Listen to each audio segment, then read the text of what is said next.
As an animal lover, it always touches my heart when I see an animal that survives the cruelty that exists in our world and is rescued by people who care. This is often the first time these animals ever feel the gentle touch of a human hand. I can't imagine how someone could be so evil as to abuse an innocent animal. How hard is it to not hurt a living being? What makes someone so depraved that they find joy in torturing an animal? These types of people really should be punished, but all too often all that happens is the animals are removed from their possession and they move on to another innocent animal with the misfortune to cross the wrong person's path. Athena is a Dogue de Bordeaux, also known as a French Mastiff, in Paris, France, that managed to survive a decade of abuse, culminating by being buried alive earlier this month, August 2015, by the person who should have been her biggest advocate, her owner.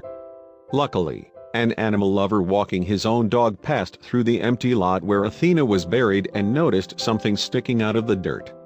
That is when he realized it was a dog's head, that she was still alive, and he took action to rescue her. Athena, named after the Greek goddess of war, was found buried alive on August 4, 2015. All that was exposed was the top of her head, which she had freed herself, most likely because she was buried pretty shallow in a vacant lot. She wasn't able to fully free herself because she was anchored into the ground by her leash, which was tied to a heavy bag of rocks. She was weak and dehydrated, but relatively calm as she was freed from her would-be grave. Her rescuer's dog helped to free Athena too. The black pit bull's name is Goddess. Goddess kept encouraging Athena to hang in there while she was freed. As they worked to free her, they made sure to offer lots of water in order to rehydrate her. It was a slow process freeing Athena, but they didn't want to hurt her by using a shovel, so the dirt was scooped away by hand. Here she is nearly free. Athena was taken to a local veterinary clinic where she was treated for shock and dehydration with 4 fluids. The veterinarian discovered that she was at least 10 years old and had obviously suffered a lifetime of abuse. Here's Athena with 2 new Rottweiler friends, learning what it's like to be a loved companion instead of someone's punching bag. Athena had a permanent identification which allowed the authorities to contact her owner, who lived nearby the vacant lot in Paris where his dog was buried. When questioned, he denied any knowledge of what happened to his dog. He claims that she had run away. However, because of the signs of abuse over a long period of time, in addition to the fact that Athena had osteoarthritis which would prevent her from being able to run away, her 21-year-old owner was arrested Saturday afternoon.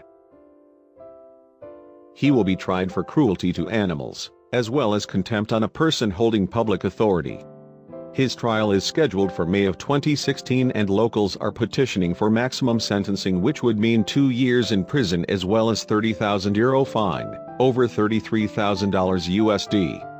They are also petitioning to keep him in custody while awaiting trial because they believe that someone who is cruel to animals must have a mental imbalance, and if they are willing to do this to animals, what will stop him from hurting a child or the elderly next? I agree that animal abuse is just a stepping stone to hurting people next. But regardless of whether or not they ever graduate to hurting fellow human beings, people need to be punished for animal abuse. Animals are completely reliant to those around them for their entire livelihoods. It is up to us to protect them and ensure it never happens again. If the penalty for abusing and killing animals were more severe, maybe more animals would be saved from a life of abuse.